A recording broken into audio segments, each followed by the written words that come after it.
तो बाल्टिक में रूसी ऑयल टैंकर और अलर्ट पर है जर्मनी। क्या है बड़ी बातें इस खबर से जुड़ी हुई? 99,000 टन तेल के साथ रूसी शैडो फ्लीट टैंकर जर्मनी के पास दिखा और खराबी के बाद रूसी टैंकर जर्मनी के पास बाल्टिक सी में नजर आया। प्रतिबंधों से बचने के लिए गैर बीमा वाले टैंकर का इस्तेमाल कर रहा है रूस। जर्मनी ने रूस पर जंग खाए हुए टैंकरों के इस्तेमाल का आरोप लगाया है। रूस के उस्त लुगा पोर्ट से इजिप्ट के पोर्ट सईद पोर्ट जा रहा था रूसी टैंकर, और रूसी टैंकर से ऑयल रिसाव हुआ तो पूरे बाल्टिक सी का रास्ता बंद हो जाएगा। नेटो क्षेत्र में शैडो फ्लीट टैंकर का इस्तेमाल रूसी हाइब्रिड वॉर का हिस्सा हो सकता है, यह भी रिपोर्ट में दावा किया गया है। शंकर सर, जिस हाइब्रिड वॉर की बात कही जा रही है, यानी कि जमीन पर लड़ाई चल रही है, हवा में लड़ाई चल रही है, डिप्लोमेटिक तरीके से एक दूसरे को धमकाने और घेरने की कोशिश की जा रही है, लेकिन जिस तरीके से हाइब्रिड वॉर की बात कही जा रही है, यानी कि जो ट्रेडिशनल तरीके हैं उससे उलट, जैसे हम ऑयल टैंकर की भी बात कर रहे थे कि अगर इसमें रिसाव होता है, ब्लैक सी ब्लॉक होता है, यूरोपियन देशों के लिए सप्लाई चेन कट सकता है, ये डर या ये आशंका या ये जो दावा है जर्मनी और दूसरे देशों का, ये कितना सही नजर आता है आपको? इस समय बात बिल्कुल क्लियर है। एक तरफ रशिया और एक तरफ उनके साथ पूरा नेटो देश और अमेरिका लड़ रहा है, दूसरी तरफ अमेरिका और इजराइल के साथ पूरा मिडल ईस्ट लड़ रहा है। तो इसको चाहे आप हाइब्रिड वॉर कहें, चाहे आप रेगुलर वॉर कहें, बात समझ में ये आने की है कि जहाँ भी युद्ध हो रहा है वहाँ एक तरफ तो जहाँ की इजराइल की फोर्सेस हैं, आपको ये समझना चाहिए कि इजराइल की फोर्सेस के पास एयरफोर्स जो है वो बाकी सब मिडिल देशों के मिलाकर भी उससे बेटर है। तो जो भी हरकत हो रही है वो, जैसे मिसाल के तौर पर आपने यमन पर बहुत जोर दिया, आज यमन पर नुकसान हो रहा है लेकिन यमन फिर भी नहीं मानता, ड्रोन और मिसाइल से इजराइल के ऊपर अटैक करता है। उसका जवाब में आपने कहा कि F-16 का इस्तेमाल हो रहा है और यमन को बर्बाद किया जा रहा है। आपने देख लिया गाजा में किस तरह से बर्बादी हुई है, आपने देख लिया पैलेस्टाइन में किस तरह से बर्बादी हुई है, आपने देख लिया बेरूट में, लेबनान में किस प्रकार से डिस्ट्रक्शन हुआ है। वहाँ हमास ख़त्म हो चुका है काफ़ी हद तक, वहाँ यहाँ पे हिजबुल्लाह ख़त्म हो चुका है काफ़ी हद तक, उनकी लीडरशिप ख़त्म हो चुकी है।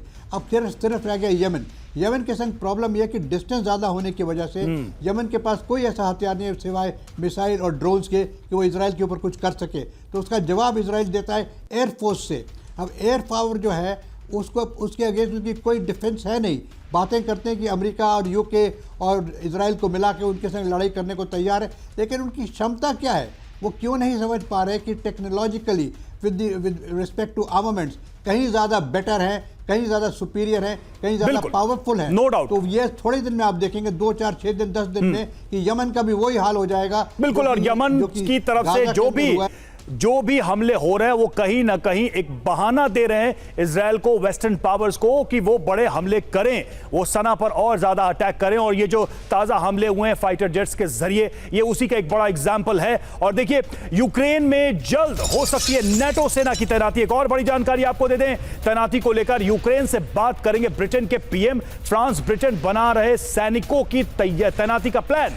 यूक्रेन की डिफेंस लाइन तोड़ने वालों पर नेटो सैनिक करेंगे हमला। शांति सेना की तैनाती पर ब्लूमबर्ग की रिपोर्ट में यह दावा किया गया। यह बहुत बड़ी खबर है। इस पूरे युद्ध के दौरान अगर देखें, नेटो की सेनाएं अगर तैनात होती हैं तो यह एक तरीके से बड़ा हैमर होगा इस पूरे युद्ध के दौरान। तनाव को लेकर जो टेंशन एस्केलेट कर रहा है उसको और बढ़ाने वाला होगा। और देखिए, यूक्रेन में नेटो सेना की तैनाती की जो खबर है उससे जुड़ी कुछ अहम बातें आपके सामने हम रखने जा रहे हैं। जल्द ही यूक्रेन में तैनात किए जा सकते हैं नेटो सैनिक।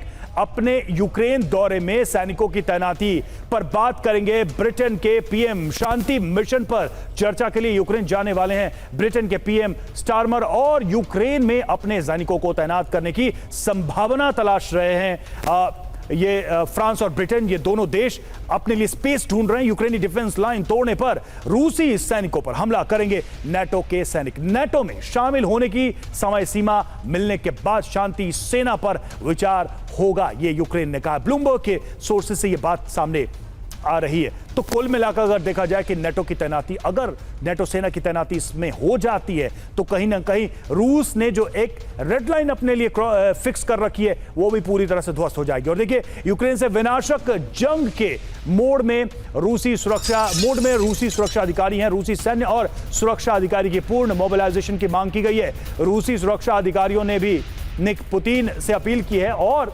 वॉर टाइम इकोनॉमी में परिवर्तन को बताया है जरूरी। रूसी विपक्षी मीडिया आउटलेट मेडुआ का यह दावा है। तो एक तरीके से ब्रिटेन, फ्रांस, यूक्रेन अपनी तैयारी कर रहे हैं। दूसरी तरफ आप देखिए कि रूस के अधिकारी भी पुतिन से और ज्यादा लिबर्टी चाहते हैं इस पूरे वॉर को एक नए लेवल तक ले जाने के लिए।